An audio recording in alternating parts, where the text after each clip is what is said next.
The day I was to become queen started with the scent of lilies, funeral flowers arranged in stark white bouquets throughout our modest home.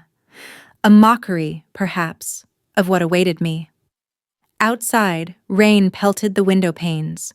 Droplets raced down the glass like tears I refused to shed.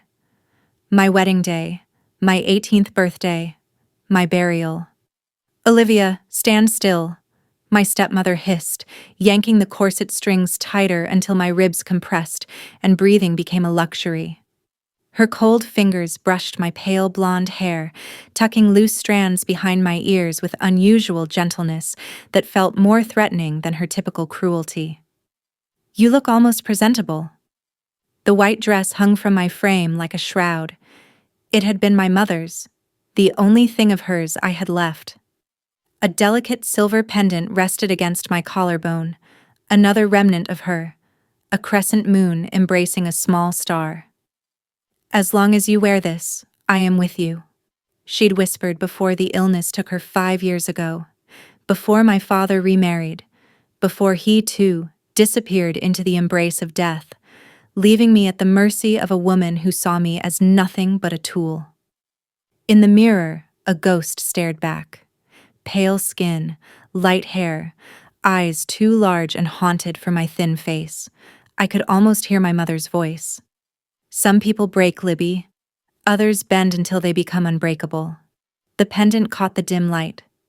I touched it, drawing strength from its familiar contours. "Remember our agreement," my stepmother said, her voice low enough that her precious daughter, my stepsister Celine, wouldn't hear from the adjacent room. "You will marry King Dominic. You will secure his protection for this family, for Celine." For Celine. Always for Celine. The golden daughter with her perfect smile and scheming eyes that matched her mother's. The daughter who should have been offered instead of me, except His Majesty's condition made him unpredictable. My stepmother continued, smoothing invisible wrinkles from my dress. Dangerous even. The attack that left him paralyzed also left him bitter. "The council needs him settled, needs an heir. They don't care which girl from which minor noble family is sacrificed." Her lips curled into a smile that never reached her eyes. "And you've always been so dispensable." My fingers curled around the pendant. "Unbreakable," I reminded myself. "Bend, don't break." A knock at the door interrupted us. My stepsister entered without waiting for a response, radiant in blue silk that complemented her dark curls. She assessed me with calculating eyes. "Well, don't you look interesting?" Her smile was sugar-coated poison. The crippled king and the unwanted daughter. How fitting. I said nothing. Words were weapons I couldn't afford to wield. Not when my silence had been purchased with threats to the few servants who had shown me kindness after my father's death. Not when refusal meant watching my childhood home stripped away, leaving even Celine destitute. "The carriage is here," Celine announced, her excitement poorly disguised. Of course she was thrilled. With me gone, securing a royal connection through marriage, she would be free to pursue any wealthy suitor without the burden of a plain stepsister as competition. My stepmother nodded approvingly at her daughter before turning back to me. "Remember, Olivia, smile, be agreeable, do whatever he wants." Her fingers dug into my arm, whatever it takes to secure his favor. The journey to the palace passed in a blur of rain-slick roads and oppressive silence. My stepmother and Celine chatted animatedly, already discussing how they would use their new royal connection. I stared out the window, committing to memory every tree, every hill of the land I'd grown up in, the land I was leaving behind. The pendant warmed against my skin as we approached the palace, an imposing structure of stone and majesty, its spires reaching toward a thunderous sky. Guards in crimson lined the entrance, their faces impassive as our carriage rolled to a stop. One opened the door, offering a gloved hand that I accepted with numb fingers. The entrance hall swallowed us whole, cavernous, cold despite dozens of candles and elaborate tapestries depicting bloody battles won by kings long dead. I shivered, feeling the weight of 100 unseen eyes following my every step. Lady Olivia Blackwell, a stern-faced woman, greeted us. Her gray hair was pulled into a severe knot. "I am Lady Helena, head of the royal household. We've been expecting you." Her gaze flicked dismissively over my stepmother and Celine. "The family may wait here. You will come with me to meet His Majesty." My stepmother's hand shot out, gripping my wrist with bruising force. "Remember our agreement," she whispered, her nails digging half-moons into my skin. I nodded once, then followed Lady Helena through a labyrinth of corridors, each more opulent than the last. My heart hammered against my ribs as we approached a set of massive oak doors guarded by two men whose scars told stories of battles survived. "The king has been informed of your arrival," Lady Helena said, pausing before the entrance. Something like pity flickered across her features. "He has expectations." "What kind of expectations?" My voice emerged as a whisper, the first words I'd spoken all day. "Loyalty, obedience, silence when required." She adjusted my collar with impersonal efficiency. "He was not always as he is now. The attack changed him.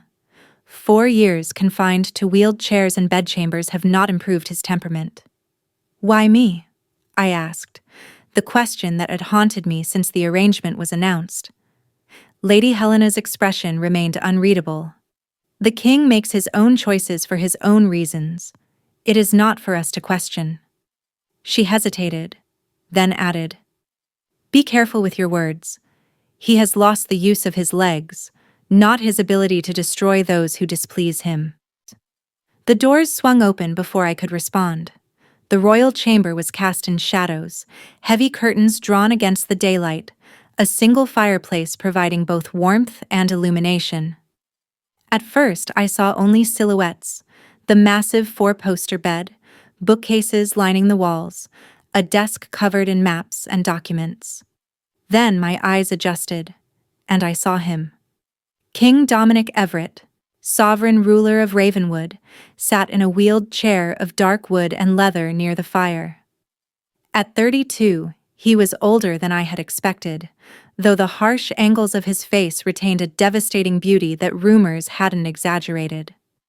Dark hair fell across his forehead, slightly too long, as though he dismissed anyone who dared suggest cutting it.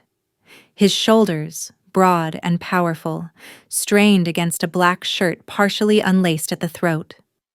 Only the stillness of his legs, covered in a fur throw, betrayed his condition.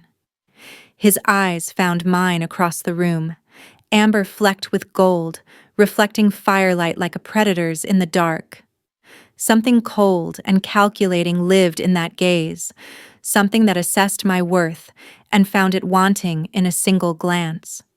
"So this is the sacrifice," he said, his voice deeper than I'd imagined, smooth as aged whiskey despite the bitterness of his words. "Come closer, girl. Let me see what I'm being saddled with." Lady Helena nudged me forward. My legs moved mechanically until I stood before him, close enough to see the stubble darkening his jaw, to catch the scent of pine and something wilder, more dangerous.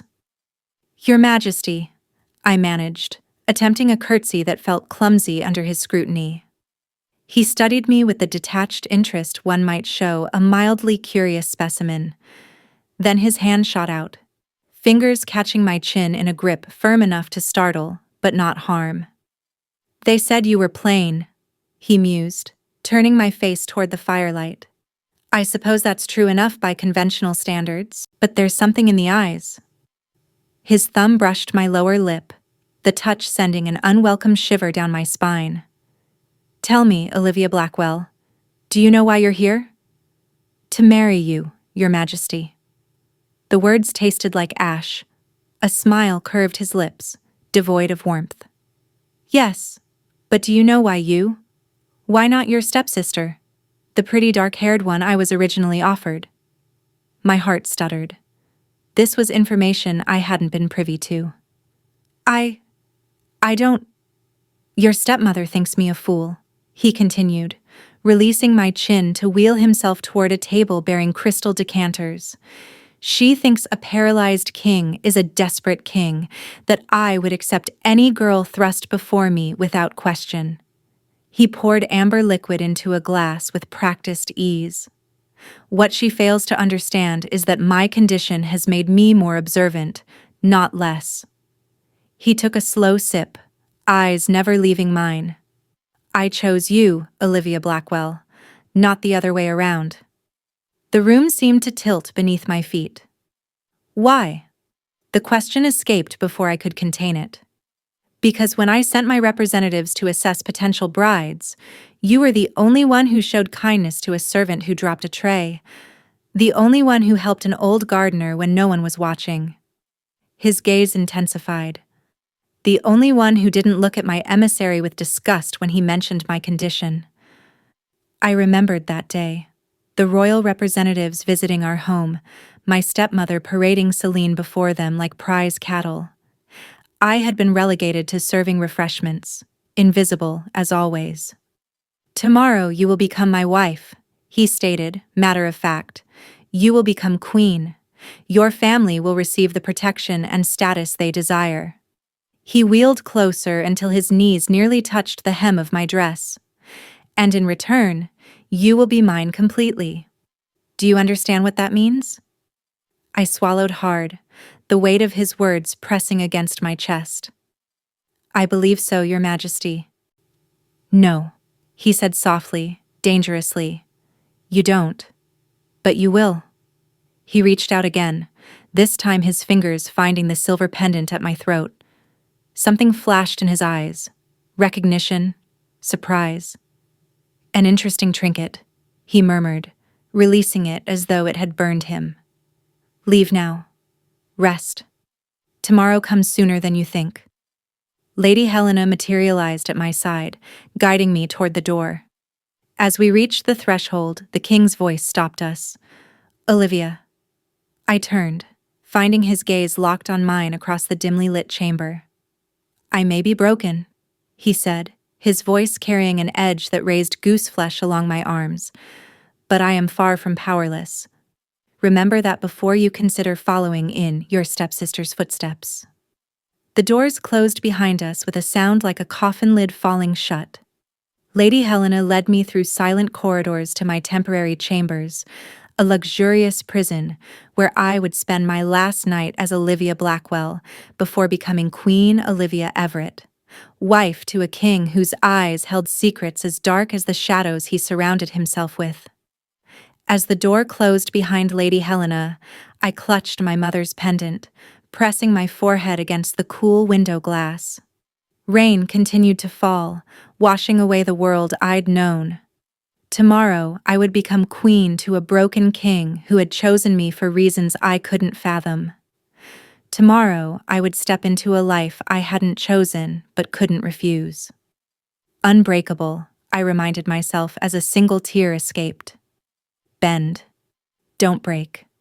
Sleep evaded me that night, leaving me to wander the vast chamber like a ghost rehearsing for eternity. The bed remained untouched, its silken sheets too soft, too foreign against skin accustomed to threadbare linens. Outside, the storm intensified, lightning occasionally illuminating the unfamiliar contours of luxury surrounding me. Carved furniture, tapestries depicting ancient hunts, a silver brush set I didn't dare touch. When dawn finally broke, pale and hesitant through lingering clouds, servants entered without knocking. 5 women with downcast eyes and efficient hands. They drew a bath scented with rose petals, laid out undergarments of fabric so fine it felt like betrayal against my calloused palms, and presented a wedding gown that made my mother's dress look like a pauper's rags. The king commissioned it specially, explained the eldest servant, her silver-streaked hair twisted into a severe bun. He was most particular about the design. I stared at the creation, Ivory silk embroidered with silver thread, pearls cascading down the bodice like frozen tears. Not white, the traditional color of purity, but a shade that whispered of moonlight and secrets. The dress my mother had lovingly preserved hadn't been deemed worthy of a royal wedding. "What happened to my dress?" I asked, voice barely audible. "Lady Helena had it stored safely," the woman replied, a flicker of understanding crossing her weathered features. "She said you might want it after I became property instead of person. After I traded my name, my body, my future for the protection of a family that had never protected me." The bathwater cooled as I sat motionless, fingertips tracing circles on the surface. The servants washed my hair with gentle efficiency, applying oils that smelled of jasmine and something deeper, more primal. One brushed my pale blonde locks until they gleamed like spun silver in the morning light, arranging them in an intricate style that left my neck feeling vulnerable, exposed. The dress weighed heavier than it should have, settling on my shoulders like shackles of silk and expectation. As they fastened the final buttons, I caught sight of myself in the full-length mirror. A stranger stared back, ethereal and untouchable. The silver pendant at my throat was the only familiar aspect in this transformed reflection. A knock at the door heralded Lady Helena's arrival. She dismissed the servants with a wave, then circled me with critical eyes. "You'll do," she concluded, adjusting a stray curl. "The ceremony begins in 1 hour. Your family awaits in the antechamber. Do you wish to see them before?" I hesitated, then nodded. Despite everything, some childish part of me still craved a kind word, a reassuring touch before stepping into the unknown. My stepmother and Celine swept into the room moments later, their expressions shifting from studied solemnity to poorly disguised shock as they took in my appearance. "Well," my stepmother breathed, reaching out to touch the fabric of my sleeve. "It seems His Majesty has spared no expense for his bride." Celine circled me like a hawk assessing prey. "I hardly recognized you, Olivia, almost beautiful in this light." Her smile didn't reach her eyes, though I can't imagine why he chose you instead of me. My stepmother cut in sharply. "Mind your tongue." An uncomfortable silence fell, broken only by the distant sounds of activity. Servants rushing, guards calling orders, the palace preparing for its first royal wedding in decades. "The king mentioned something strange yesterday," I said quietly, watching their expressions carefully. "He said he was originally offered Celine." My stepmother's face hardened. "Nonsense. The arrangement was always for you." He seemed quite certain. "Well, he's mistaken." She stepped closer, voice dropping to a harsh whisper. "Perhaps his mind is as broken as his body." I touched the pendant at my throat, drawing courage from its familiar weight. "Or perhaps you offered Celine first, but when you learned of his condition, you decided to sacrifice me instead." The slap came swift and sharp, her ring catching my cheek. Pain bloomed bright and immediate. "You ungrateful child," she hissed, eyes darting to the door to ensure no one had witnessed. "After everything we've done for you." "What have you done for me?" I asked, the words escaping before I could reconsider. "Besides treat me like a servant in my father's home? Besides take everything he left for me? We gave you a roof, food." "My inheritance paid for both," I countered. A lifetime of swallowed words suddenly rose to the surface, and now you've sold me to a king you believe is a monster to secure Celine's future. My stepmother's face paled, then flushed with anger. "You have no idea what you're talking about. This match is an honor." "Then why not give it to your own daughter?" Celine stepped between us, her expression calculating. "Because the king asked for you," she said smoothly, adjusting my pendant with false sisterly concern. "Specifically you, after the royal delegation visited." Her fingers lingered on the silver crescent. "Curious, isn't it? Perhaps he saw something in you that we've missed all these years. My stepmother's lips pressed into a thin line. Regardless of how it came about, you have a duty to fulfill. Remember our agreement. I remember. The mark on my cheek throbbed in time with my heartbeat. You've made it impossible to forget. A clock chimed somewhere in the palace, sending my stepmother into a flurry of last-minute adjustments. Stand straight. Smile. Don't embarrass us. Us? Never me, never my father. Always the invaders who had claimed his home, his name, and now his daughter. Ladies. Lady Helena appeared at the doorway, her expression revealing nothing of what she might have overheard. It's time. My stepmother squeezed my arm once, hard enough to bruise. Do not disappoint us. They departed with a rustle of expensive fabric, leaving me alone with Lady Helena, who approached with something concealed in her palm. For the mark, she explained, applying cool cream to my stinging cheek with impersonal efficiency. We can't have the bride appearing damaged. Is that what I am now? I asked softly. Damaged goods? Her hands stilled, eyes meeting mine with unexpected directness. We are all damaged in some way, Lady Olivia. The question is whether we allow those damages to define us. She stepped back, assessing her work. The king bears his scars visibly. You've learned to hide yours. Perhaps that is why he chose you. Before I could respond, she placed a delicate tiara on my head, silver vines intertwined with tiny diamonds that caught the light like trapped stars. This belonged to his mother, Lady Helena explained. He insisted you wear it today. The weight of royal history settled uncomfortably against my temples as we proceeded through corridors lined with silent guards. The great hall had been transformed. Flowers cascaded from stone archways. Candles illuminated stained glass that cast kaleidoscopic patterns across the assembled nobility. Music swelled from hidden musicians, solemn and expectant. At the far end, flanked by stern-faced advisors, waited King Dominic. He wore formal black with silver embroidery matching my gown, the royal crown resting on his dark hair. Even seated in his wheeled chair, he dominated the space, his presence commanding attention, respect, fear. Our eyes met across the expanse of polished stone and watching eyes. Something passed between us. Recognition, perhaps understanding. We were both trapped in this moment, this arrangement, though for vastly different reasons. The ceremony passed in a blur of ancient words and solemn promises. I spoke when prompted, my voice steady despite the trembling in my core. The king's responses came deep and clear, betraying no emotion when he slid a ring onto my finger, silver set with a stone that shifted from blue to purple in the light. His touch lingered longer than necessary, warm against my cold skin. With this ring, I claim you as mine, he added, deviating from the traditional vows, in body, mind, and soul.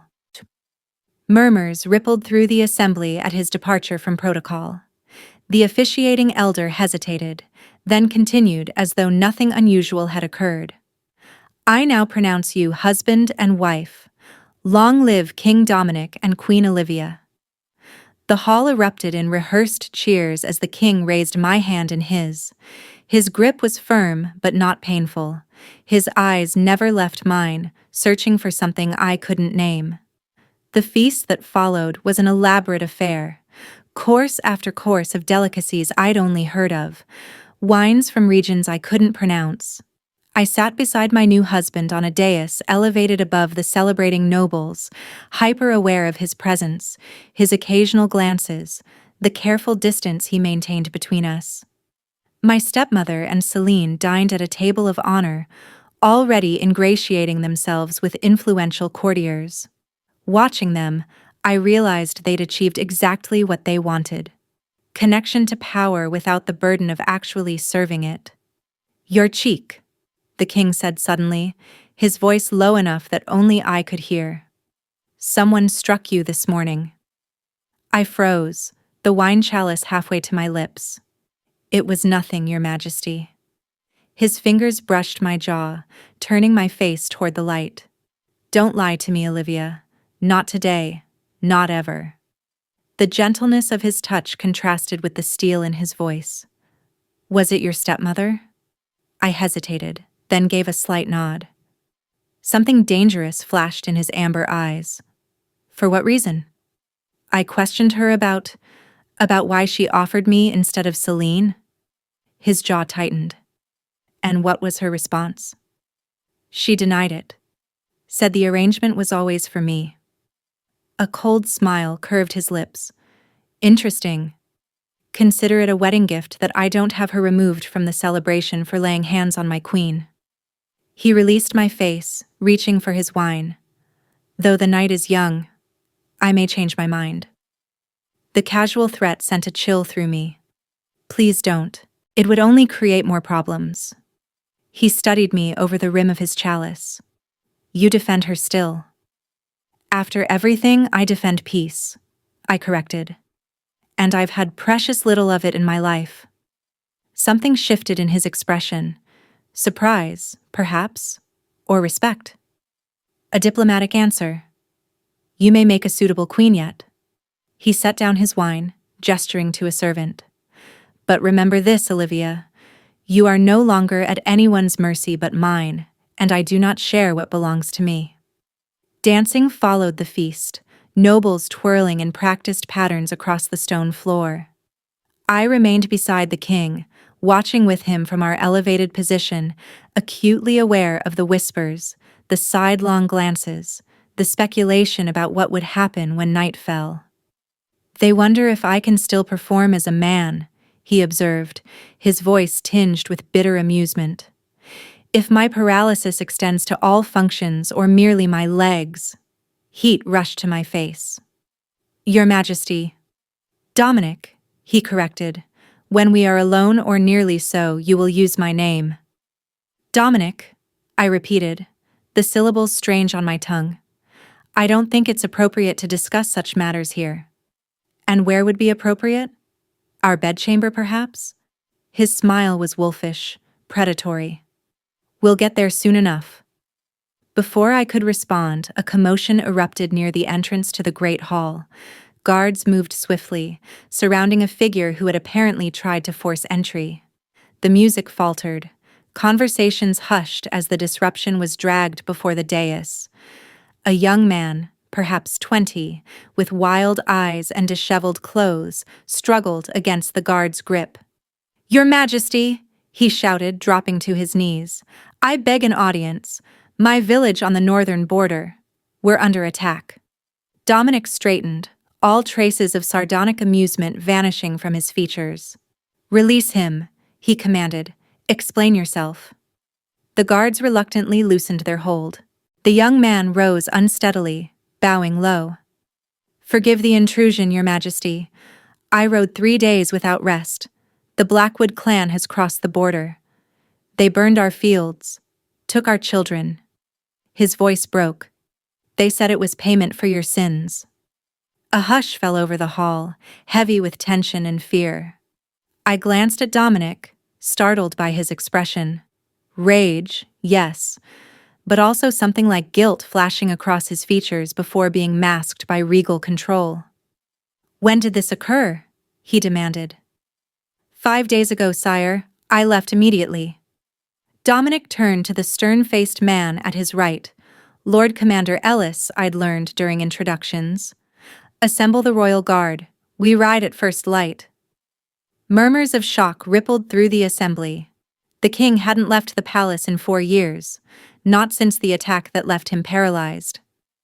Sire, Ellis began carefully. Perhaps it would be prudent to send... I said we ride.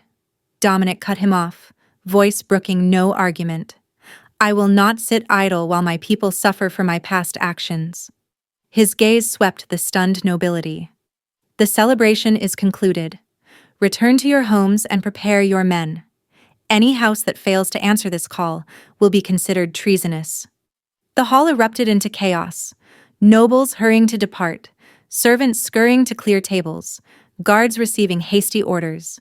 Through it all, Dominic remained composed, issuing commands with the authority of a man accustomed to being obeyed without question.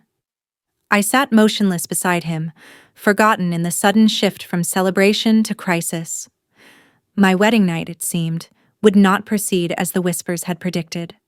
When the hall had mostly emptied, Dominic finally turned to me. "It appears our wedding night must be postponed, wife." His expression was unreadable.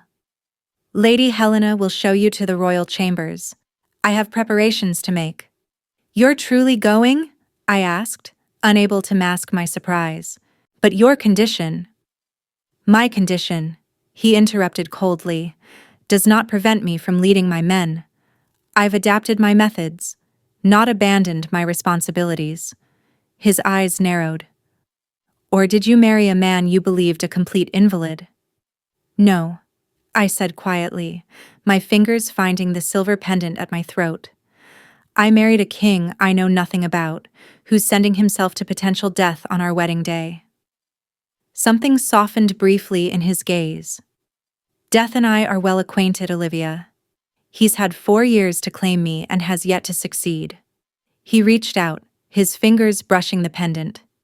"Keep this close while I'm gone and trust no one. Not your family, not the council, not even Lady Helena." "Why not?" "Because the attack that crippled me came from within these walls," he replied, voice dropping to ensure only I could hear. "And I've spent 4 years determining who orchestrated it." Fear clutched at my heart. "And have you determined who was responsible?" A cold smile curved his lips. "I have theories.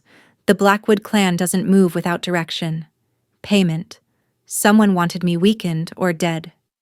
His fingers trailed from the pendant to my cheek, surprisingly gentle against the mark left by my stepmother. "Consider this your first lesson as queen. Everyone in this palace has motives you can't yet see." With that cryptic warning, he signaled for his attendants.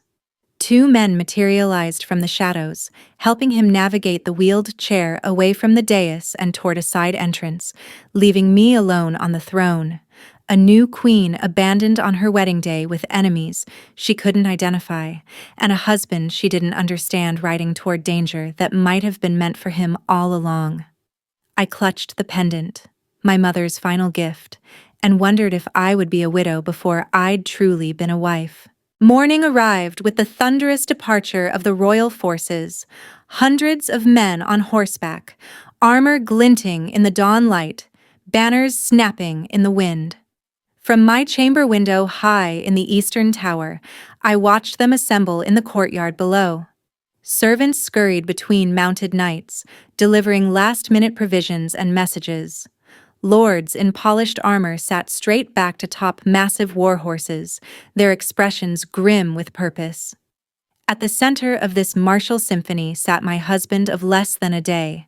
King Dominic had exchanged his wedding finery for battle leather, reinforced with gleaming plates across his chest and shoulders. Even from this distance, I could see the modifications to his saddle, straps that would secure his useless legs, allowing him to ride despite his paralysis. His determination was evident in every line of his body as attendants helped him mount a massive black stallion that pawed the earth with impatient hooves.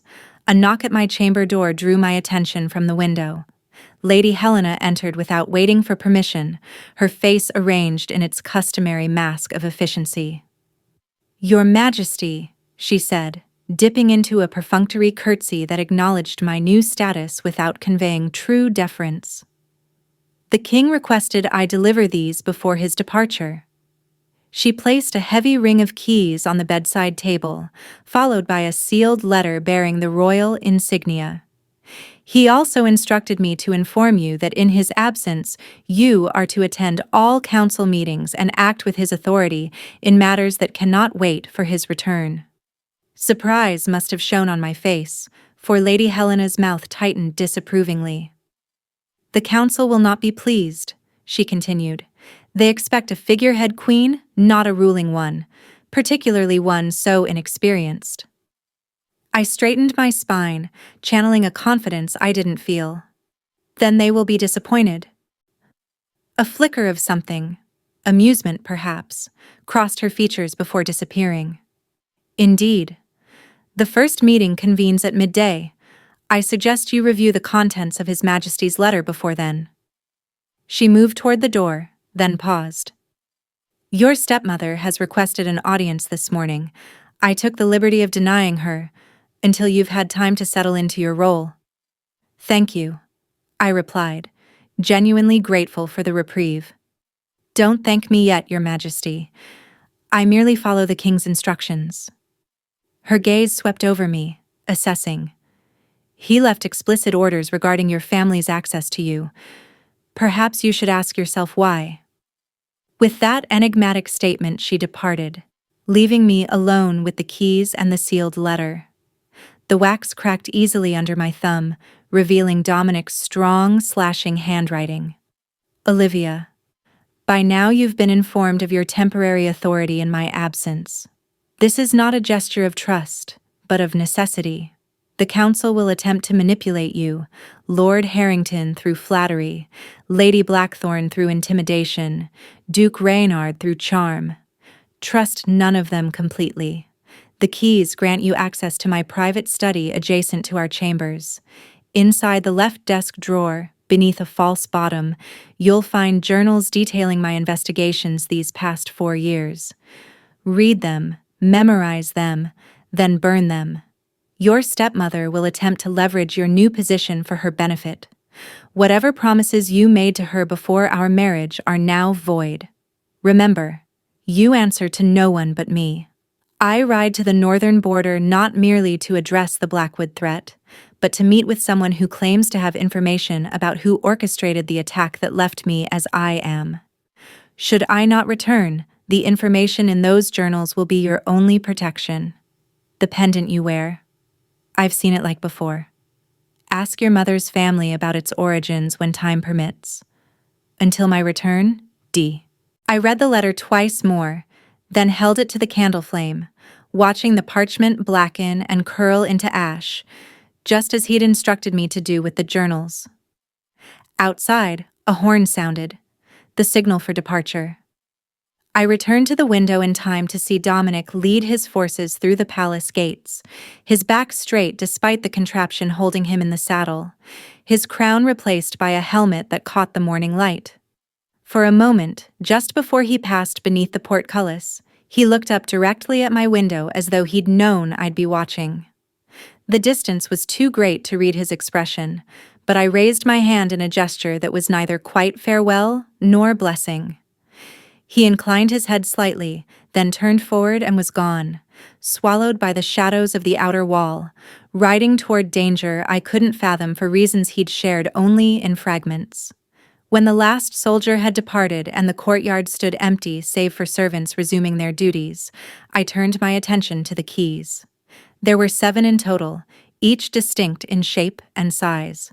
The largest bore the royal insignia, likely for the study Dominic had mentioned. The others remained a mystery. I found the study exactly where he'd indicated, hidden behind a tapestry depicting a hunt scene in our shared chambers. The key turned smoothly in the lock, revealing a space that felt intensely personal in a way the rest of the palace did not. Maps covered one wall, marked with notes and colored pins. Bookshelves lined another, filled with leather-bound volumes on strategy, politics, and, surprisingly, medicine.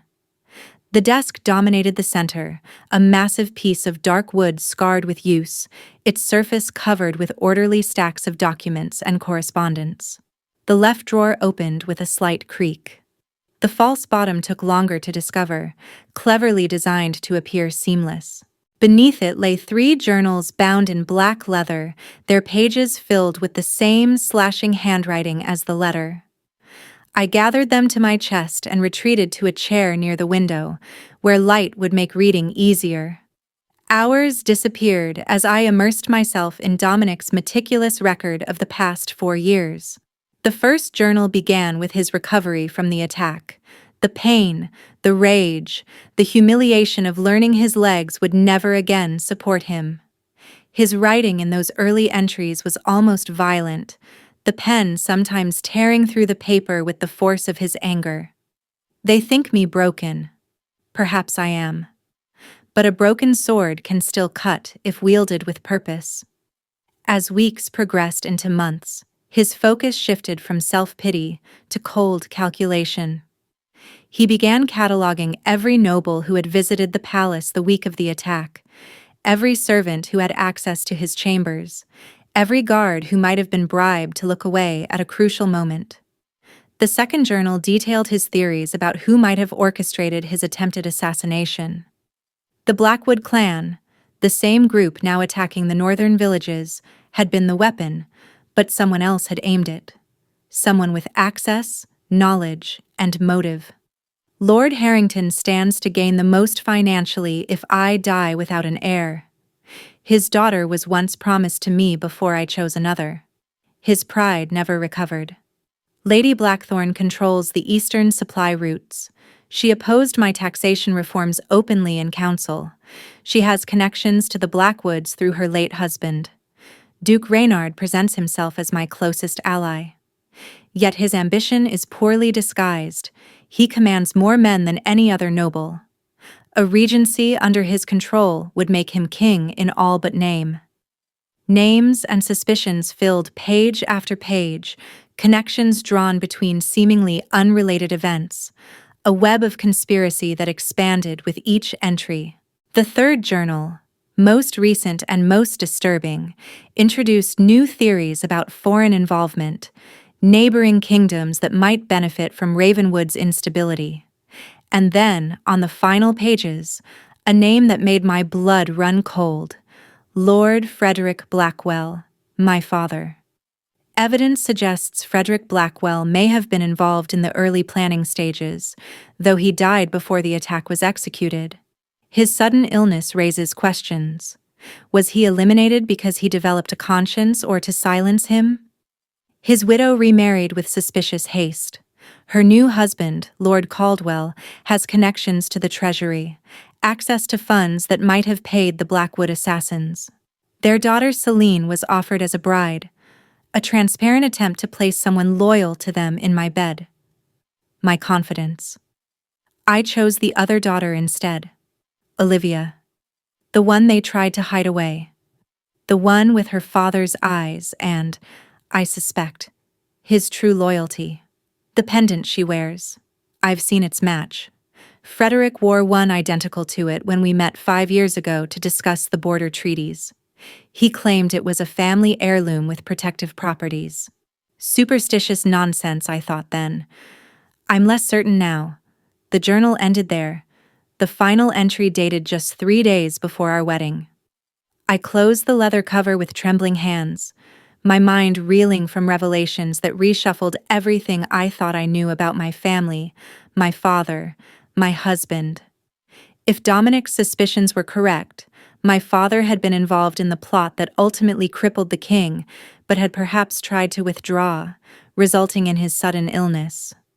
My stepmother and her new husband had continued what he had abandoned, even attempting to place Celine in the queen's position to further their ambitions. Instead, Dominic had chosen me, the daughter who had been sidelined but who might still carry her father's true loyalties, whatever those had been, and the pendant, my most treasured possession, somehow connected to it all. I clutched the silver crescent, feeling its familiar contours against my palm. Had my mother known of my father's involvement in these schemes? Had she given me this pendant as mere sentiment or as something more significant? A clock chimed from the main chamber, startling me from my thoughts. Midday, the council meeting Lady Helena had mentioned would begin shortly. I returned the journals to their hiding place, locked the study door, and changed into a gown more suitable for a queen facing her first political challenge. The council chamber occupied the west wing of the palace, a circular room with high windows that admitted streams of sunlight across a massive round table. 5 chairs stood empty when I arrived, with a 6th, larger than the rest and bearing the royal insignia, positioned at what was traditionally considered the head. Lord Harrington rose as I entered, his white beard neatly trimmed, his eyes sharp despite his advanced age.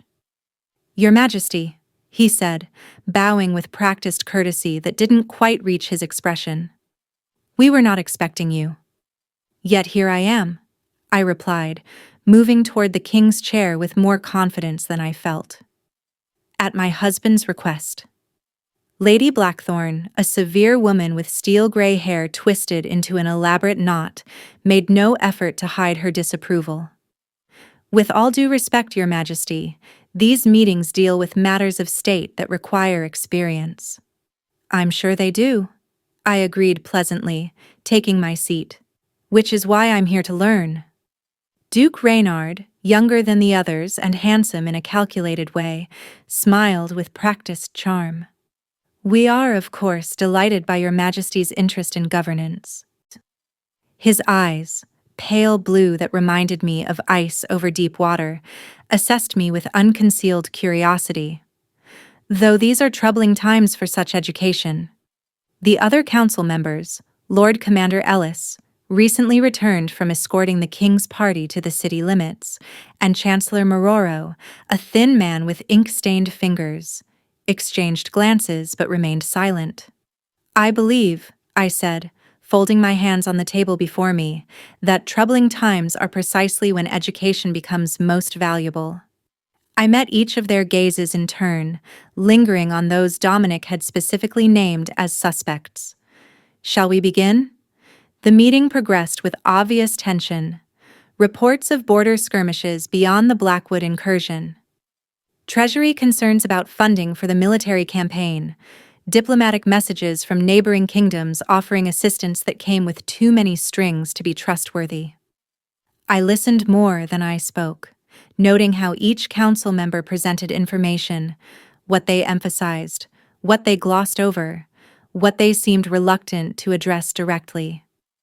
Dominic's journals had provided context I would have otherwise lacked, allowing me to recognize undercurrents in seemingly innocent discussions about supply routes and guard rotations. "There is the matter of your family's new status, Your Majesty," Lord Harrington said, as the meeting drew to a close. "Traditional protocol grants certain privileges to the Queen's relatives."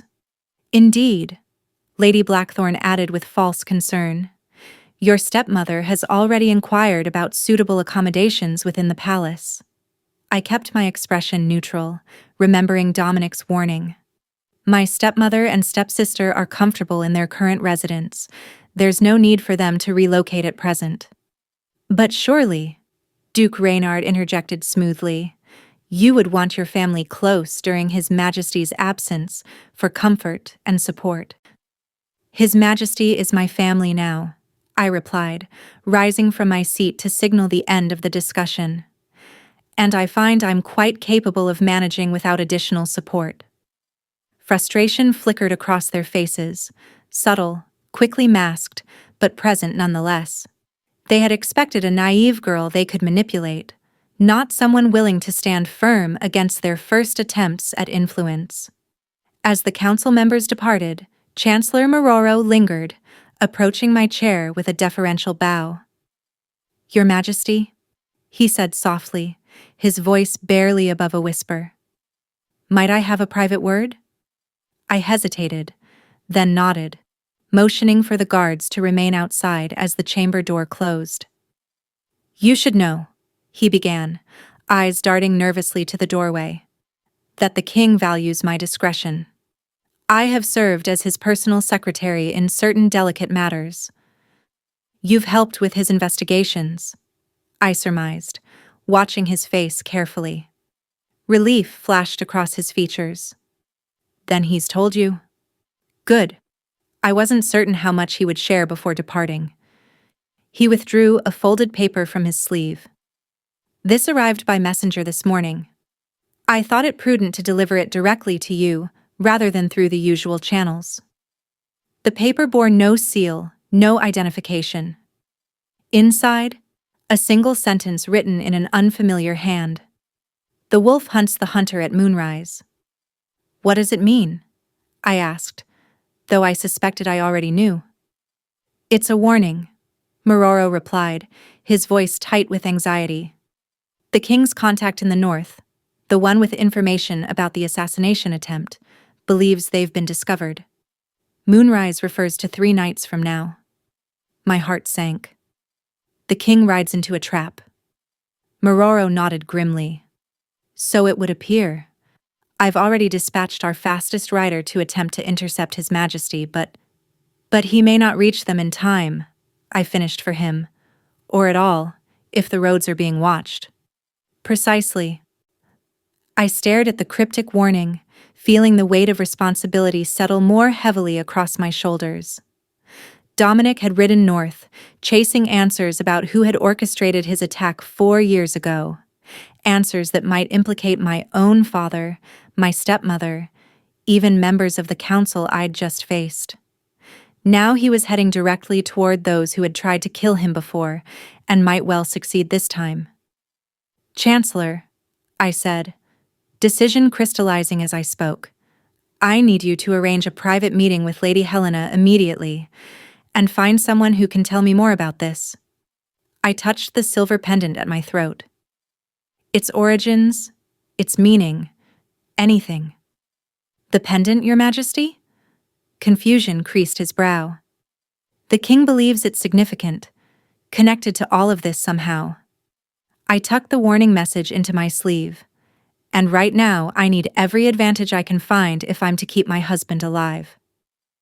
As Mororo hurried to fulfill my requests, I returned to the window, gazing north toward the distant horizon where Dominic had disappeared hours earlier. The man I barely knew, the king I now served. The husband I hadn't chosen, but who had, for reasons still not entirely clear, chosen me. Be careful, Dominic, I thought, clutching the pendant that somehow connected us across bloodlines and conspiracies. The game is more dangerous than either of us realized. Lady Helena arrived at my chambers as twilight descended, casting long shadows across the stone floors. Her face betrayed nothing of her thoughts as I explained the warning message and my suspicions. So, the king rides into danger, she said when I finished, her tone matter of fact. This is hardly surprising. His Majesty has never been one to choose the path of caution. Can you help me? I asked directly. Chancellor Mororo says you've been in service to the royal family longer than anyone. If there's information about this pendant, I touched the silver crescent at my throat, or about my father's connection to the king, you would know it. She studied me with narrowed eyes. Why should I help you? A queen of one day with no claim to loyalty beyond your hasty marriage to a king, many believe won't return from this expedition. Because Dominic trusts you, I replied. Despite his warnings about trusting no one, he arranged for you to be my primary contact. That speaks volumes. Something flickered in her eyes. Approval, perhaps. Very observant, Your Majesty. Indeed, the king and I have an understanding. She glanced at the door, then lowered her voice. What I'm about to tell you cannot leave this room. Lives depend on it, including, potentially, yours. I nodded, pulse quickening. Your father, Lord Frederick Blackwell, was not merely a minor noble as you've been led to believe. He was the king's spy master, his most trusted intelligence gatherer and confidant. The revelation struck like a physical blow. My father was a spy? The best in the kingdom's history. He operated a network of informants that extended beyond our borders into neighboring realms. The king relied on his intelligence to prevent 3 assassination attempts before the one that succeeded in part. Her lips thinned.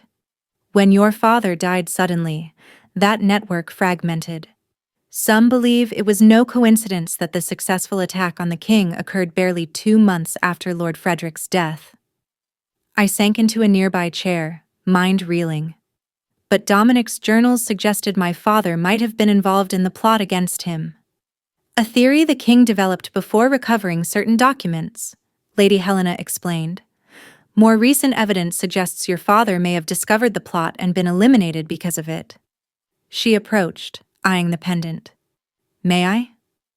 Hesitantly, I removed the necklace and placed it in her palm. She turned it over, examining the craftsmanship with expert eyes.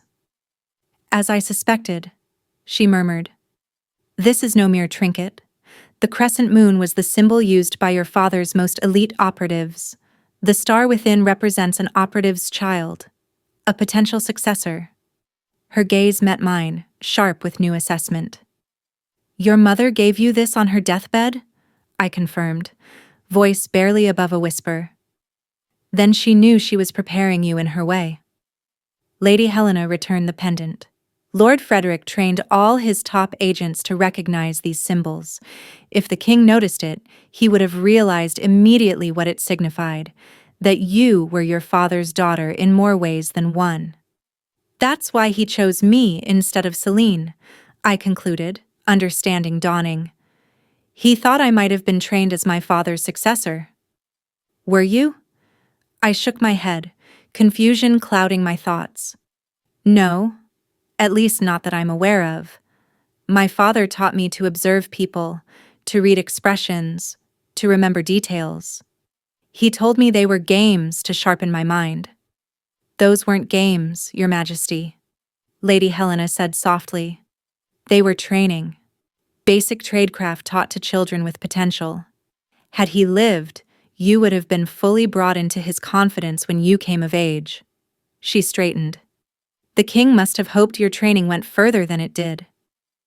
"Then I've disappointed him," I said, the weight of inadequacy settling on my shoulders. "Perhaps. Or perhaps he saw something in you that you have yet to recognize in yourself." She moved toward the door. "I must go. The walls have ears, and we've spoken too openly already." "Wait," I called after her. "You haven't told me how to help the king." She paused, hand on the latch. "If His Majesty rides into a trap, what would you have me do? Send soldiers after him? That would only alert his enemies that the trap has been discovered." "There must be something," I insisted. "Some way to warn him, to help him." Lady Helena studied me for a long moment. "Your father had safe houses throughout the kingdom, places where his agents could seek refuge, exchange information, regroup when necessary. If any still exist, they would be listed in his personal records." "Which would be where?"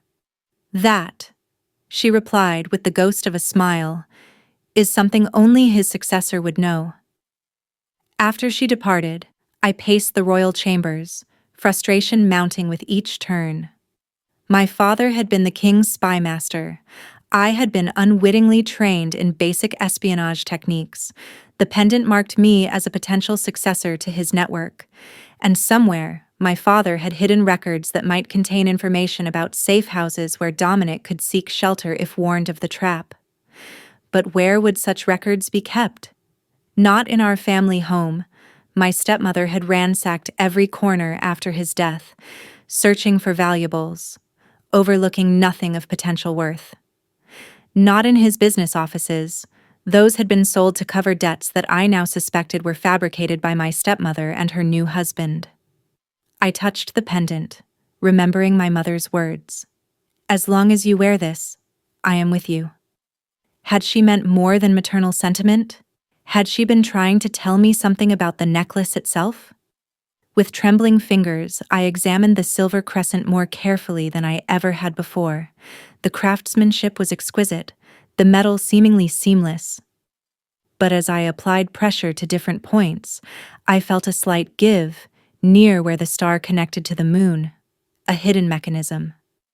Heart racing, I pressed harder. With a faint click, the star detached from the crescent, revealing a tiny compartment within the moon's curve. Inside lay a tightly folded piece of parchment no larger than my thumbnail. Carefully, I extracted and unfolded it, revealing a sequence of numbers and letters written in my father's distinctive hand: N48D, Gal 50, E16D, Ground 14 Hollowed Oak. Third shelf, red spine, coordinates and instructions for finding something hidden.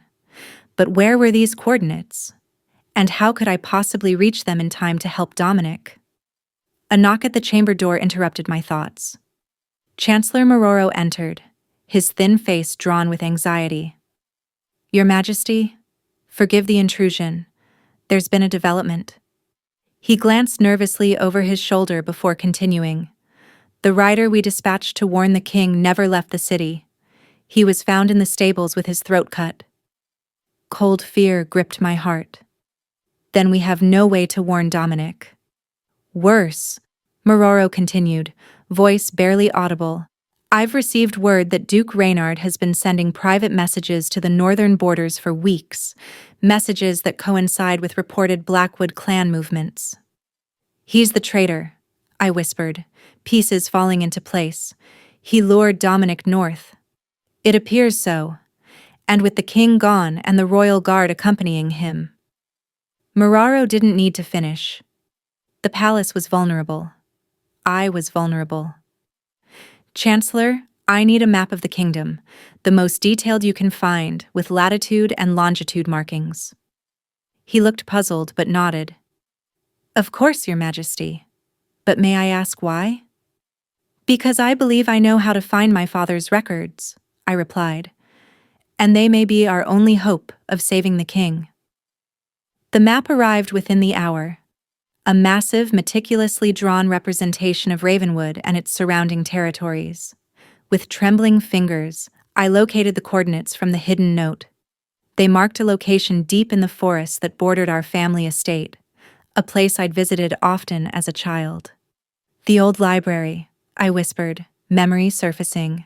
"A stone building, small and seemingly abandoned, where my father would sometimes disappear for hours. He'd called it his thinking place. I'd assumed it was merely a retreat from my mother's illness, from the responsibilities that weighed on him.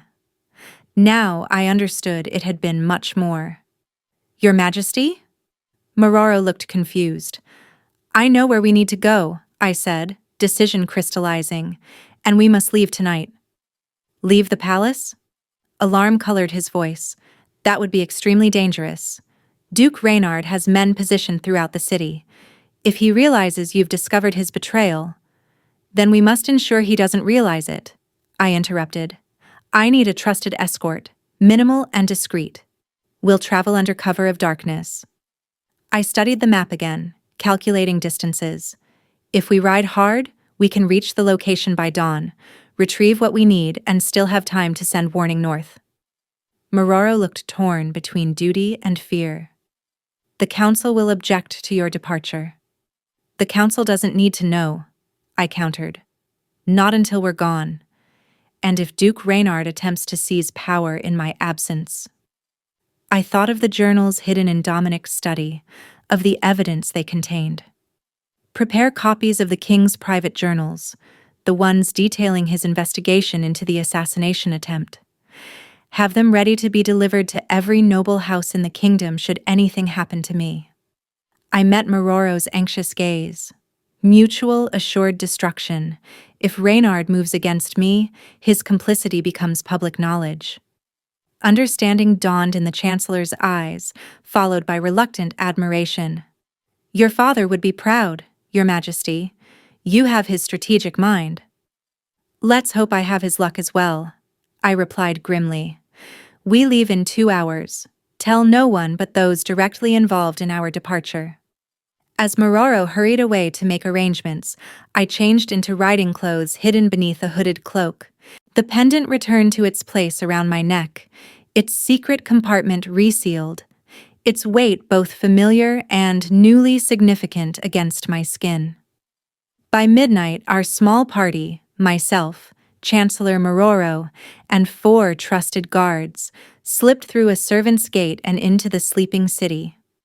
The night wrapped around us like a protective cloak as we navigated narrow streets toward the eastern gate. Stars glittered coldly overhead, offering just enough light to guide our way without revealing our presence to watching eyes. The city fell behind us, giving way to open countryside that we crossed at a gallop. The forest loomed ahead, dark and forbidding in the moonless night. I led our group along paths I remembered from childhood, praying my memory wouldn't betray us. Dawn was breaking as we reached the coordinates. A clearing where an ancient oak stood sentinel over a small stone building nearly swallowed by vines and undergrowth. To casual observers, it appeared abandoned, forgotten by time. But I knew better now. "Wait here," I instructed the others, dismounting. "Keep watch. If anyone approaches, signal immediately." The door creaked open at my touch, revealing a space both familiar and strange. Dusty bookshelves lined the walls, filled with volumes whose spines had faded with age and neglect. But the layer of dust was inconsistent. Some areas showed signs of more recent disturbance. "Hollowed oak, third shelf, red spine," the note had said. I scanned the room, finding no obvious hollowed oak until my gaze landed on a wooden reading table carved from a single massive piece of oak. Its central column, thick enough to conceal a hidden compartment, bore a subtle pattern of leaves around its base. Running my fingers along the carvings, I felt a section give slightly under pressure.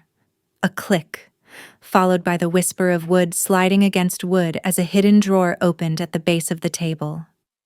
Inside lay a small iron key, simple but clearly forged with precision. The third shelf held a row of red-spined books, indistinguishable from one another at first glance.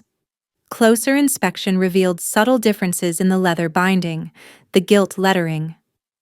One volume, slightly thinner than the rest, bore my father's personal insignia embossed on its spine, a crescent moon with a star matching my pendant. The key fit a lock hidden within the binding. As it turned, the book opened to reveal not pages but a hollow interior containing a leather folio tied with cord. My hands trembled as I untied the binding. Inside lay maps, lists of names and locations, coded messages, the remains of my father's intelligence network, preserved and hidden for whoever might follow in his footsteps. Among the documents, I found what I sought. A map marking safe houses throughout the kingdom, including 3 near the northern border where Dominic's forces would be headed. There was more, much more than I could possibly absorb in the limited time available. Pages detailing suspected traitors within the court, including damning evidence against Duke Reynard. Correspondence suggesting my father had indeed discovered the plot against the king shortly before his death. And a letter addressed to me, sealed with wax bearing the crescent moon insignia. I tucked the letter into my bodice for later, gathering the most crucial documents: the safe house locations, the evidence against Reynard, the coded communications that might still be active. There would be time to return for the rest if we survived the coming days. "Your Majesty," Chancellor Mororo's urgent whisper carried through the open door. Riders approaching from the south. I quickly replaced the hollow book, locked the hidden drawer, and hurried outside, documents secured inside my cloak. "How many?" I asked, joining Mororo at the tree line where he watched the approaching dust cloud. "At least a dozen," he replied grimly, flying Duke Reynard's banner. My blood ran cold. How did he find us so quickly? Someone at the palace must have betrayed our departure. Mororo's expression darkened. "We're outnumbered. If they catch us—" "We split up," I interrupted, mind racing. "You take these." I thrust the documents about the safe houses into his hands. "Ride north as fast as possible. Find the king. Warn him about the trap. Tell him about the safe house at Raven's Pass. It's closest to his likely position. And you, Your Majesty. I'll lead the others east toward my family estate. Reynard will assume I've gone running to my stepmother for protection." I patted the remaining documents hidden in my cloak. "I have what I need to expose him when the time comes." Mororo hesitated. "It's too dangerous. If something happens to you, then the journals you prepared will ensure Reynard falls with me," I finished for him. "This isn't a request, Chancellor. It's an order from your queen." Something shifted in his expression. Respect, perhaps. He bowed his head. "As you command, Your Majesty. May the gods protect you until we meet again." We mounted quickly, our party splitting as planned. I watched Mororo disappear into the northern tree line before leading my 4 guards eastward, making certain we were visible enough to be spotted by Reynard's approaching men. "Ride hard," I instructed my escorts. "Make them believe we're fleeing in panic." The chase began almost immediately, Reynard's men altering course to pursue us, exactly as I'd hoped. We thundered across open fields, leading them farther from Mororo's escape route with each passing minute. But Reynard's men were gaining, their horses fresher, their determination fueled by whatever rewards their master had promised. As we approached a river crossing, I made another split-second decision. "Continue east," I ordered 3 of the guards. "Make it obvious. Draw them away." To the 4th, the youngest, barely more than a boy, I handed a sealed document I'd hastily prepared using evidence from my father's cache. "Take this to Lady Helena. Tell her to deliver copies to every noble house if I don't return to the palace by nightfall." Fear and determination warred in the young guard's face. "What about you, Your Majesty?" "I'm taking a different path," I replied, turning my horse toward a narrow trail that led south through dense underbrush. "Now go, all of you." They obeyed without further question. The 3 decoys thundered eastward across the river, drawing most of Reynard's men with them. The 4th slipped away northwestward, taking a circuitous route back toward the capital. I urged my horse down the nearly invisible trail, branches whipping against my cloak as we plunged deeper into the forest. Behind me, I heard shouting as Reynard's men split their forces, having spotted my diversion. At least 2 riders were now in pursuit of me, crashing through the undergrowth with little attempt at stealth. The trail narrowed further, forcing me to slow my pace. My horse snorted nervously, sensing my anxiety as the sounds of pursuit grew closer. The path descended sharply, following a stream that cut through rocky terrain. Ahead, the trees thinned, revealing what I'd been searching for: a waterfall cascading into a deep pool surrounded by moss-covered boulders. Another childhood memory, another of my father's thinking places that I now recognized for what it truly was: an escape route. Dismounting quickly, I removed my cloak and draped it over a branch extending over the pool, evidence for my pursuers to find. With a sharp slap to its flank, I sent my horse galloping onward deeper into the forest. The shouts grew closer as I slipped behind the waterfall, finding the narrow passage my father had once shown me. "In case of emergency," he'd said. Water soaked my clothes as I squeezed through the opening into a small cave beyond. Some secrets aren't meant for sharing, Libby, except with those you would trust with your life. I pressed deeper into the cave system, guided by fading memory and desperate hope. The sounds of pursuit were lost beneath the rush of falling water. The passage twisted, narrowed, then opened into a larger chamber where a small boat lay hidden beneath an oilcloth covering.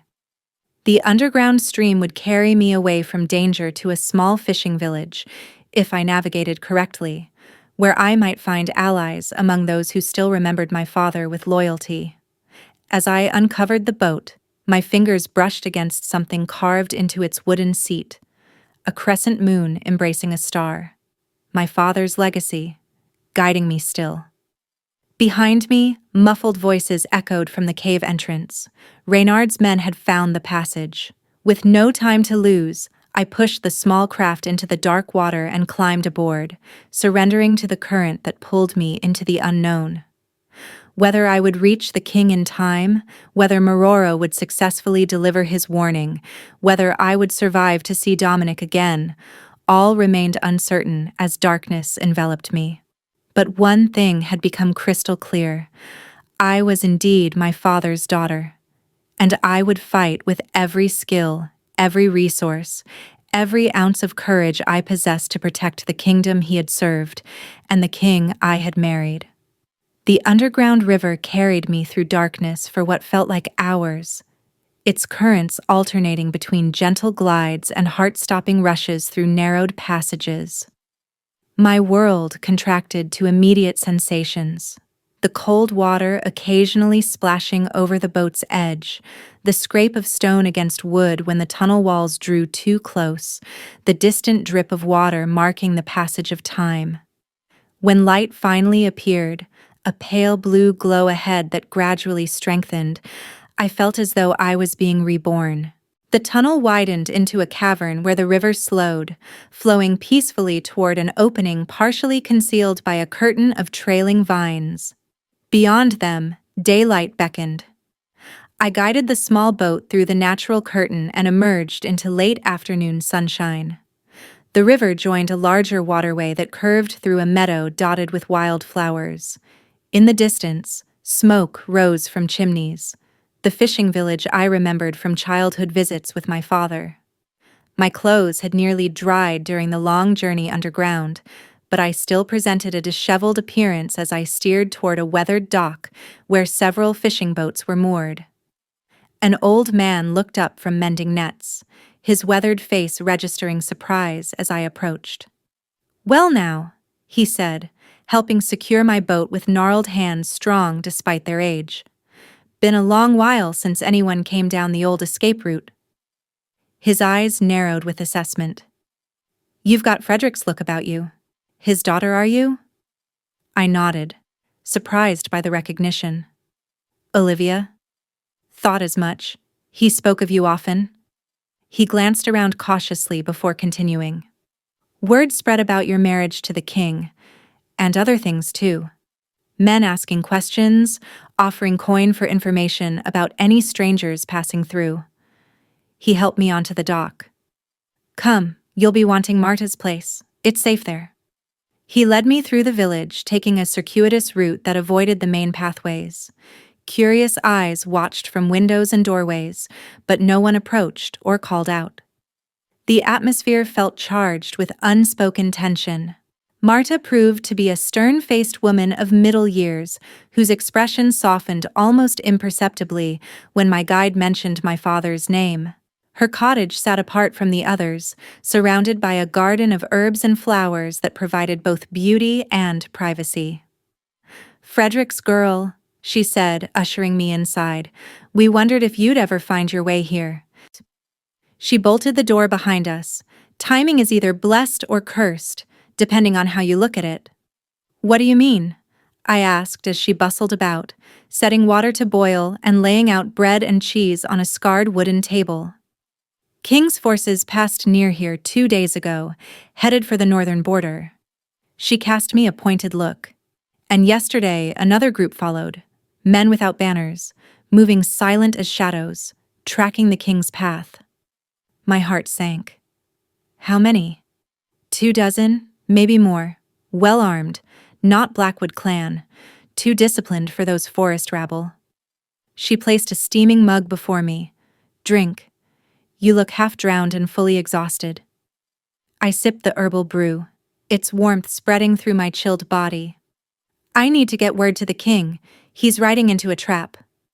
Marta exchanged glances with the old fisherman. "Jonas might help with that. His grandson's one of the fastest riders in the region." Jonas nodded. "Boy knows the forest paths better than the royal scouts. Could reach the king's camp by midnight if he leaves now." Hope flickered to life within me.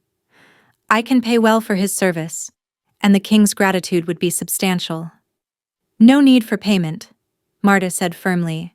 "Your father saved my son's life once, called in favors to get him pardoned after he was caught up in that smuggling business 10 years back." Her eyes softened with memory. "Said everyone deserved one mistake without paying for it forever." Jonas slipped out to find his grandson while Marta provided clean clothes and a place to wash the cave dust from my skin and hair. By the time I emerged, feeling somewhat restored, a message had been drafted, and a young man with alert eyes stood ready to deliver it. "Tell no one but the king himself," I instructed, pressing the sealed note into his hand. "And give him this as proof of who sent you." I removed my pendant, placing it atop the message. The silver crescent felt like a missing limb as I released it, but Dominic would recognize it immediately. "The safe house at Raven's Pass is his best refuge. Chancellor Mororo should already be headed there with detailed directions. The young rider nodded solemnly. I won't fail you, Your Majesty. As he departed, Marta drew me to the cottage's rear window. Now, about your return to the palace. Is it possible? I asked. Duke Reynard's men will be watching all the main roads. Main roads aren't the only ways to travel, she replied with a hint of smugness. Your father made sure of that. Come nightfall, we'll see you safely on your way, though the journey won't be comfortable. She was right. Traveling by hay cart along forgotten farm tracks, switching to a merchant's wagon hidden beneath bolts of cloth, then transferring to a royal laundry delivery, each transition orchestrated by people who spoke my father's name with reverence, I gradually made my way back toward the capital through the night and following day. It was approaching dusk of the second day when the palace finally came into view, its towers silhouetted against the setting sun. Lady Helena waited at a servant's entrance, her face revealing momentary relief before resuming its usual impassive mask. Your timing is fortuitous, Your Majesty, she said, ushering me through back corridors. Duke Reynard has called an emergency council meeting for this evening. He claims to have evidence that you fled the kingdom, abandoning your duties. He means to declare himself regent in the king's absence. Let him try, I replied, clutching the documents I'd protected throughout my journey. I have evidence of my own. I bathed and changed quickly, donning a gown of midnight blue that lent me an authority my travel-worn appearance had lacked. Lady Helena arranged my hair, skillfully concealing the shorter strands where I'd cut a lock to include with my message to Dominic. The council gathers in the East Chamber in 1 hour, she informed me, securing the final pin. I took the liberty of summoning several loyal noble houses to attend as witnesses. Duke Reynard will find it difficult to dispose of you with so many eyes watching. Good, I said, meeting her gaze in the mirror. And the documents I sent with the young guard, distributed to key allies as instructed? Should anything happen to you, Duke Reynard's treason becomes common knowledge by morning. Determination steeled my spine as I made my way toward the council chamber, flanked by guards Lady Helena assured me remained loyal to the crown. The evidence against Reynard felt heavy in the hidden pocket of my gown, a weight balanced by the righteous anger that had been building since I discovered his betrayal. I paused outside the chamber doors, hearing voices raised in debate within.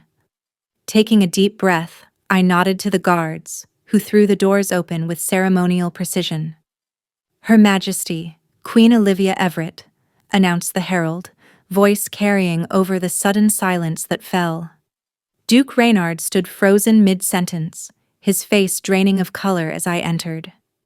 The other council members displayed varying degrees of shock, and in Lord Harrington's case, poorly disguised disappointment. Forgive my delayed arrival, I said, moving to the head of the table with measured steps. I was attending to matters of kingdom security that required my personal attention. Your Majesty. Reynard recovered quickly, his charm sliding back into place like a well-worn mask. We feared the worst when you disappeared without notice. There were reports of violence, abduction. How fascinating, I interrupted, taking my seat. Especially since the only violence was perpetrated by men bearing your personal insignia, Duke Reynard. Men who pursued me after you somehow learned of my discreet departure from the palace. Murmurs rippled through the assembled nobles. Reynard's smile tightened. I dispatched men to search for you, Your Majesty, out of concern for your safety. If they acted overzealously, they acted on your orders, I stated flatly. Just as the Blackwood clan acted on your coin when they attacked the northern villages, just as they did 4 years ago when they left my husband paralyzed. The chamber erupted in shocked exclamations. Lord Harrington half rose from his seat. These are serious accusations, Your Majesty. Do you have evidence for such claims? In answer, I removed the documents from my gown and placed them on the table. Financial records showing payments from accounts controlled by Duke Reynard to known Blackwood intermediaries. Correspondence intercepted between the Duke and clan leaders. Testimony from one of his former lieutenants who had suffered an attack of conscience after the last assassination attempt. Reynard's charm evaporated, replaced by cold calculation. Fabrications and forgeries. Who would believe the desperate claims of a girl forced into marriage, seeking to carve out power for herself? I would, came a deep voice from the entrance. All heads turned toward the doors, which had opened silently to reveal King Dominic Everett, still in his travel-stained battle leathers, his wheeled chair pushed by a grim-faced Chancellor Mororo. Around his neck, catching the lamplight with familiar gleams of silver, hung my pendant. The room fell utterly silent as Dominic wheeled himself forward, his amber eyes locked on Reynard's face with predatory focus. "Your Majesty," Reynard managed, his complexion ashen. "We did not expect your return so soon." "Clearly," Dominic replied, his voice dangerously soft, "though I imagine you expected no return at all." He continued toward the table until he reached my side. His hand found mine beneath the edge of the table, fingers intertwining with surprising gentleness, given the fury evident in his expression. "Thanks to my wife's warning, I avoided the ambush laid for me at the northern pass," he informed the stunned council. "Instead, I took an alternate route to intercept the Blackwood clan leaders, who proved quite informative once properly motivated." Lord Harrington cleared his throat. "The clan attacked." "The clan followed orders," Dominic corrected sharply. "Orders paid for by gold that originated in Ravenwood's own treasury, diverted through clever accounting that required access only Duke Reynard possessed as Minister of Finance." Reynard's hand moved subtly toward his belt, where I glimpsed the outline of a concealed dagger. Without thinking, I slammed my own hand down on his wrist, pinning it to the table. "Guards," I called calmly, maintaining my grip despite Reynard's attempt to break free. "The Duke appears to be armed in the presence of the King, a serious breach of protocol. Wouldn't you agree?" Guards moved swiftly to restrain Reynard, who abandoned all pretense of innocence. "You should have died in that attack," he snarled at Dominic. "A crippled king is a mockery of what Ravenwood deserves." "And yet this crippled king managed to outmaneuver you at every turn," Dominic replied evenly, "with significant help from his queen." His thumb brushed across my knuckles in a gesture both possessive and appreciative. "Take him to the dungeons. We'll determine his full list of conspirators before his execution." As Reynard was dragged away, hurling threats and accusations that fell on deaf ears, Dominic turned to the remaining council members. "This session is adjourned. Lord Harrington, Lady Blackthorne, remain. We have matters to discuss regarding your potential knowledge of these events." The chamber emptied quickly, leaving only the four of us and a pair of trusted guards. I made to withdraw my hand from Dominic's, but his grip tightened, keeping me anchored to his side. "Your Majesties," Lord Harrington began nervously, "I assure you I had no knowledge of Duke Reynard's treasonous activities." "A claim we will investigate thoroughly," Dominic replied. "For now, you are both relieved of your council duties pending that investigation." Lady Blackthorne's face tightened with anger, but she offered a stiff bow before departing. Lord Harrington followed with considerably less composure. When the doors closed behind them, Dominic finally released my hand, turning his wheeled chair to face me directly. For a long moment he simply studied my face, his expression unreadable. "You saved my life," he said finally. "You chose me for a reason," I replied. "I simply proved your judgment sound." A smile, the first genuine one I'd seen from him, briefly softened his features. He reached up to remove my pendant from around his neck, holding it between us. "Your father wore its twin. Did you know that?" I nodded. "I've learned much about him these past days. He was a good man, loyal to the crown, to the kingdom." Dominic's fingers traced the silver crescent. "When I received your warning with this attached, I knew I could trust it completely. The daughter of Frederick Blackwell would not use his symbol falsely." He reached out, brushing a strand of hair from my face with unexpected tenderness. You're like him in many ways. Observant, resourceful, brave, beyond reason. His hand lingered against my cheek.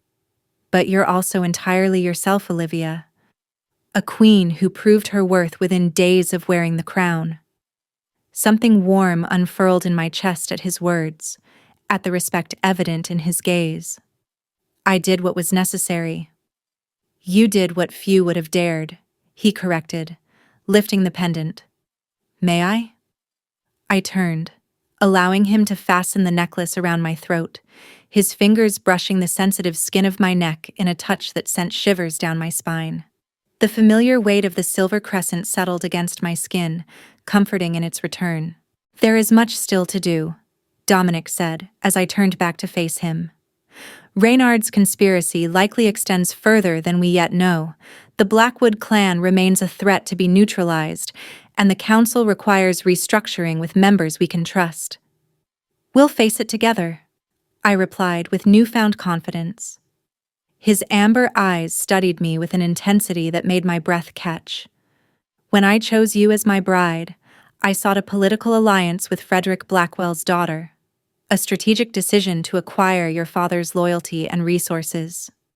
His voice dropped lower. I did not expect to find a partner, an equal. Nor did I expect to find purpose in a marriage forced upon me, I admitted, or to discover strength I didn't know I possessed. Dominic took my hand again, his thumb tracing circles on my palm. The question becomes, what do we do with this unexpected development? A king and queen who might actually be well matched beyond political convenience. We rule, I said simply. We rebuild what Reynard and his conspirators sought to destroy. We make Ravenwood stronger than it was before. And us? He asked, vulnerability briefly visible beneath his usual control. I considered the man before me, damaged yet undefeated, hardened by betrayal yet capable of trust, a king who had recognized my potential when even I had failed to see it. Not the monster my stepmother had described, but not a simple man either. Complex, challenging, worthy of respect, and perhaps, in time, worthy of more. We begin again, I suggested, squeezing his hand gently. Not as strangers forced together by circumstance, but as allies who chose each other knowingly. We learn each other. We build something real from an arrangement that started as false. The intensity in his gaze softened slightly. A courtship after marriage. Unconventional. We seem to excel at unconventional approaches, I pointed out with a small smile. He laughed then, a rich, genuine sound I'd never heard from him before. Indeed, we do. His expression grew serious once more. I cannot promise to be an easy husband, Olivia. The damage done to me goes beyond my legs. There are dark days when bitterness consumes me, when rage at what was taken threatens to overwhelm reason. And I cannot promise to be a pliant, agreeable wife, I countered. I have discovered a spine of steel these past days, and I don't intend to surrender it, even for my king. I would not want you to, he replied immediately. Your strength is what saved us both. A comfortable silence fell between us, filled with new understanding and possibilities. Neither of us had imagined days earlier. Outside, the sun had set completely, stars emerging in a clear night sky visible through the high windows. Your stepmother and stepsister have fled the city, Dominic informed me, breaking the silence. They departed shortly after news spread of Reynard's arrest. I felt a curious detachment at this information. The women who had dominated my life for years suddenly seemed insignificant, reduced to footnotes in a story that had expanded far beyond their influence.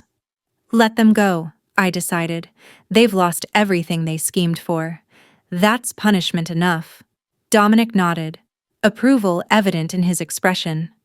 Merciful. Your father would be proud. I hope so, I said softly, touching the pendant. I've only just begun to understand his legacy. A legacy you'll continue in your own way. Dominic wheeled his chair slightly back. I should allow you to rest. You've endured much these past days. As he turned to leave, I found myself unwilling to end our conversation. This first real connection between us, forged in crisis but promising something more lasting. Dominic? I called softly. He paused, looking back over his shoulder with a raised eyebrow. Thank you, I said, for choosing me. For seeing something in me that I couldn't yet see in myself. His expression softened, amber eyes warming with an emotion I couldn't quite name, but felt answering within my own heart. Thank you, he returned, for proving me right.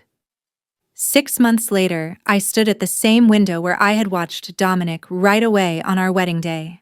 Though everything else had changed, the kingdom had stabilized under our joint rule.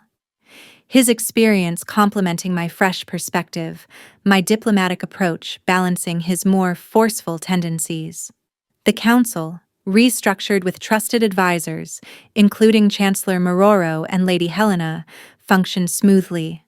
The Blackwood clan, deprived of their leadership and Reynard's financial support, had dispersed or sworn fealty to the crown. And my relationship with Dominic had evolved in ways neither of us had anticipated that first night when we began anew behind closed doors. We'd discovered each other slowly, carefully, his damaged body still capable of tenderness, my cautious heart gradually opening to possibilities I'd never imagined when forced into marriage at 18. Love had grown between us. Not the instantaneous passion of fairy tales, but something deeper, more resilient, built on respect, tested by challenges, strengthened through shared purpose. I felt his approach before I heard it, the subtle shift in the air that always accompanied his presence. His wheeled chair stopped beside me, his hand finding mine with the easy familiarity we'd developed. "What has captured your attention so completely?" he asked, following my gaze to the courtyard below, where spring flowers had begun to bloom. "The future," I replied, resting my free hand instinctively on my abdomen, where the first signs of our child had begun to show. "How different it is from anything I imagined when I arrived here as your reluctant bride." Dominic's hand joined mine over the gentle swell that promised the air he'd once thought impossible. "Regrets?" he asked, the question light but underscored by the vulnerability he now allowed me to see. I turned from the window to face him fully, taking in the face that had become beloved in its every expression, from the intensity that could intimidate hardened warriors to the gentleness reserved only for me in our most private moments. "Not one," I answered truthfully, bending to press my lips to his in a kiss that still held the power to make my heart race despite its familiarity. When we parted, his amber eyes held mine, filled with the same wonder I felt at what we'd created together. Not just the child we would welcome in the coming months, but the partnership neither of us had sought yet both had needed. "Nor I," he murmured, drawing me onto his lap with practiced ease. Though I admit, when they brought me the pale, terrified girl in a borrowed wedding dress, I never imagined I was meeting my match, and I never imagined my prison would become my freedom, I replied, settling against him with the comfortable certainty of belonging, or that the man I was forced to marry would become the one I would choose above all others. Outside, spring continued its relentless renewal, healing the scars of winter just as time had begun to heal the wounds we both carried. The future stretched before us, uncertain in its details, but secure in its foundation, built on the strength we'd discovered in each other and in ourselves. Not a perfect ending, for our story was far from over, but a perfect moment in an imperfect world. A moment of peace, hard won, and therefore all the more precious.